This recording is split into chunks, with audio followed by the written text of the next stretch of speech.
Bonjour, pourriez-vous vous présenter vos études, votre parcours professionnel, s'il vous plaît? Oui, alors je suis Agnès Arnoux, carte conseil. Je représente une société qui a été créée en 1992, orientée sur le recrutement, la gestion de carrière et l'outplacement. Et vous-même, vous avez fait quel type d'études Alors moi je fais partie des pionniers des ressources humaines, donc j'ai été diplômée de la Sorbonne d'un DESS de psychologie du travail. En 1984, voilà, et donc naturellement je me suis orientée vers un double métier qui est un métier d'évaluation au service des entreprises dans le cadre du recrutement et un métier de développement personnel dans le cadre de la gestion de carrière, de l'orientation professionnelle et de l'outplacement. Voilà. Et vous avez travaillé dans plusieurs sociétés? Non, alors moi j'ai fait partie de ceux qui ont décidé à la sortie de l'université de rejoindre le milieu du conseil et de toujours travailler pour l'entreprise et pour le salarié. Et donc, votre société, est-ce que vous pouvez la présenter davantage? Quels sont ses atouts? Alors, ma société aujourd'hui, nous appartenons avant tout à Syntec Conseil en recrutement. Notre objectif aussi, c'est de militer pour pouvoir prôner les bonnes pratiques du recrutement. Et je fais partie aussi de la chambre syndicale des bilans de compétences en matière de gestion de carrière. Voilà. Donc je suis une petite structure que j'ai créée donc en 92 avec ce souhait de mettre à disposition de nos clients et du salarié des consultants seniors. Voilà.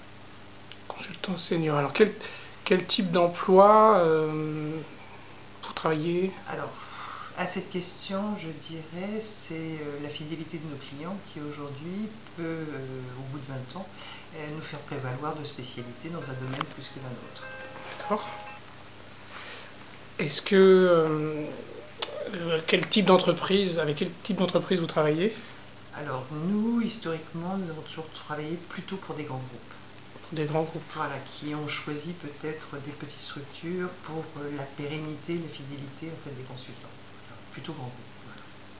Donc vous pouvez donner des exemples ou c'est plutôt... Alors citer les noms, Non. dans le métier on ne peut pas citer, mais ce que je peux citer effectivement c'est le milieu de l'industrie, de l'aéronautique, de l'automobile, de la finance. Je travaille aussi pour la presse, pour les assurances, pour pas mal de secteurs. Voilà. Et quel type d'activité plutôt? Le type de poste? Alors, le type de... tout type de poste, c'est-à-dire qu'à la fois on a des postes opérationnels et puis les postes support. Et dans les postes support, vous pouvez décliner les directions financières, les DRH, les directions de la communication, les directions de qualité, la direction des achats. Enfin, voilà, tout type de support. D'accord. Est-ce que vous avez déjà participé au recrutement de docteurs ou doctorants? Oui, bien sûr, pour l'industrie. Ouais. Pour l'industrie. Est-ce que vous pouvez nous parler un peu de... Alors effectivement, j'ai envie de dire, en Europe, les docteurs ne sont peut-être pas aussi valorisés que dans les milieux anglo-saxons, mais effectivement, les postes de docteurs sont quand même recherchés aujourd'hui dans les industries de haute technologie sur des postes, on va dire, plutôt d'expertise. Parce que pour faire très court, dans le monde de l'industrie, nous avons en fait trois filières. La filière du management, la filière de la gestion de projet et la filière de l'expertise. L'expertise n'est pas en fait d'avoir un savant fou oublié dans un tiroir, c'est au contraire recruter un spécialiste d'un sujet qui va appartenir, alors je vais donner un terme qui est le terme d'un de nos clients, d'un des pôles d'excellence et qui est au service de tout le groupe dans son domaine de spécialité. Et en soi, c'est un métier à la fois de gestion de projet, c'est aussi un métier de manager parce qu'en fait, il s'agit d'accompagner aussi des doctorants, il s'agit aussi de travailler en fait avec les laboratoires de recherche, mais il s'agit aussi d'être le référent pour un grand groupe sur un sujet précis et d'être aussi à l'origine de communication et de publication en France et à l'étranger. Donc on pourrait dire que c'est un tout petit peu un poste d'un professeur d'université qui se rapprocherait à celui du boom de l'entreprise. Ah oui, et donc en fait, il ferait des expertises tout en étant déjà enseignant à l'université, ou alors il serait Non, recruté complètement par là. il est recruté par le D'accord. groupe, il fait référence en fait de référent qui appartient, on va dire, à un pôle d'expertise, et il est au service du groupe pour pouvoir répondre à la fois sur des questions précises et techniques, mais il est aussi celui qui va pouvoir mener un travail de veille, de réflexion et de communication au travers en fait de toutes les recherches qui vont être menées. Et aujourd'hui, les grands groupes s'appuient aussi sur tous les laboratoires de recherche des écoles, des grandes écoles d'ingénieurs et des universités. Donc ils encadrent aussi les doctorants, les postdocs, ceux qui vont ceux qui vont passer leur thèse. Voilà. D'accord. Et en fait, dans l'entreprise, il sera dans un laboratoire ou il sera dans un poste, enfin, Pas forcément, en fait, il est l'expert qui l'expert appartient d'un. Enfin, c'est pour ça dans que une direction? je donne cette notion de pôle d'excellence, c'est-à-dire qu'en fait, un grand groupe a pour mérite de mutualiser en fait la compétence, et au lieu de recruter un ensemble d'experts inconnus, en fait, c'est de créer en fait un pôle d'excellence sur un sujet. Bon, je sais pas si on prend l'aéronautique, je parlerai par exemple des matériaux composites, et donc à un moment donné, ce grand groupe va se doter d'un pôle d'expertise matériaux composites où il va en fait se doter de docteurs spécialistes qui vont pouvoir représenter cette discipline au travers de tous les groupes. Voilà.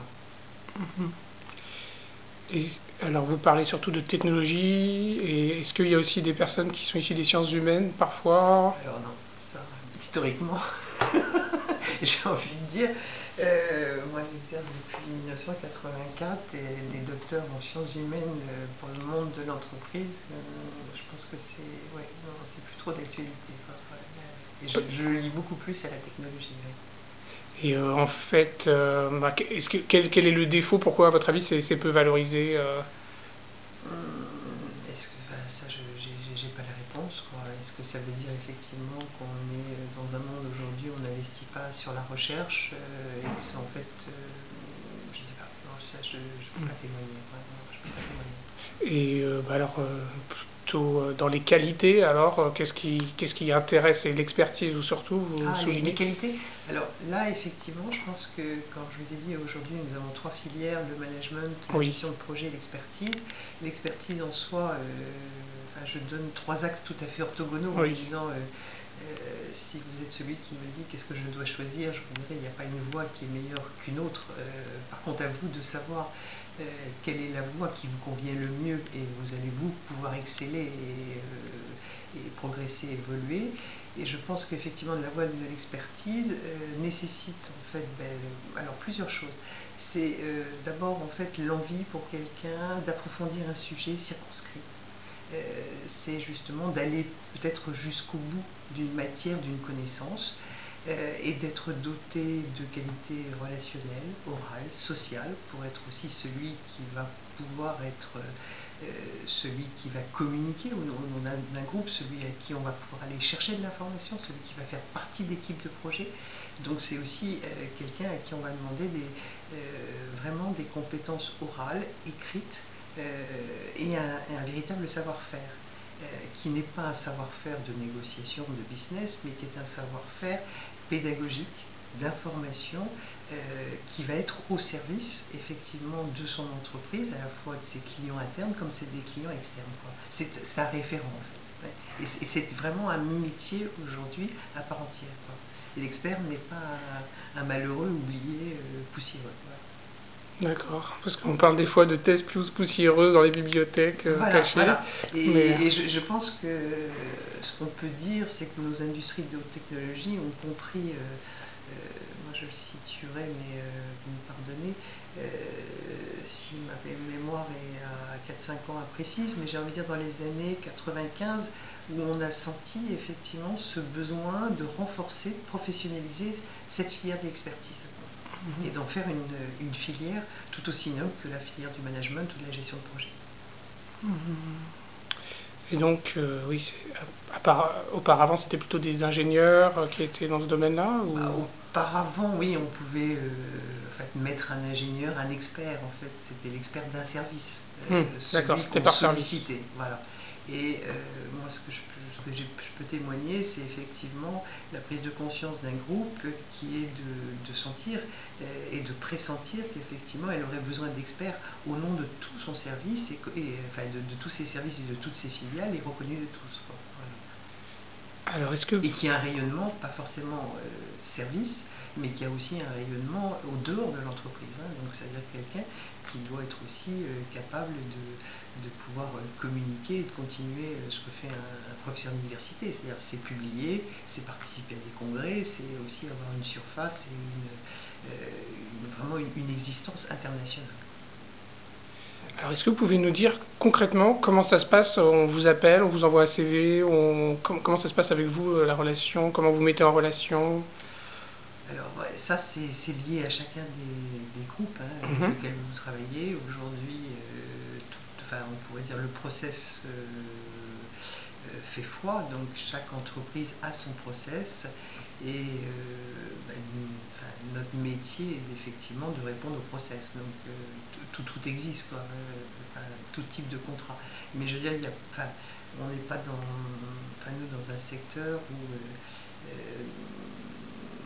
le consultant aujourd'hui est initiateur forcément d'un process plus qu'un autre. C'est plutôt l'entreprise qui a son process, qui s'adresse en fait au métier du conseil par rapport à un besoin précis et qui demande au gré d'un cahier des charges relativement précis à ses conseils de respecter, quoi. Donc tout est possible, quoi. Entre une candidature, entre participer avec eux à la sélection, tout est ouvert, là je peux pas. Et donc il n'y a pas des personnes qui vous envoient directement leur CV à vous?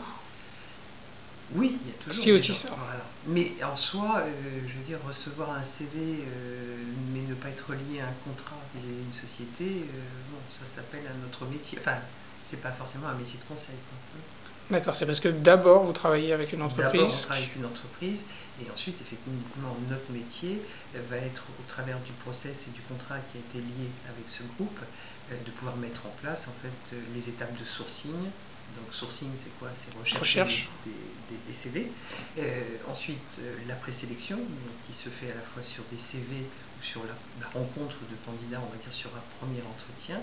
Et puis ensuite, des entreprises vont aussi un petit peu au-delà et mettre en place des processus. Ça peut être des journées de recrutement, ça peut être des journées type assessment center où nous avons en fait les moyens et le temps pour pouvoir évaluer, rencontrer quelqu'un et aller jusqu'au bout d'une candidature.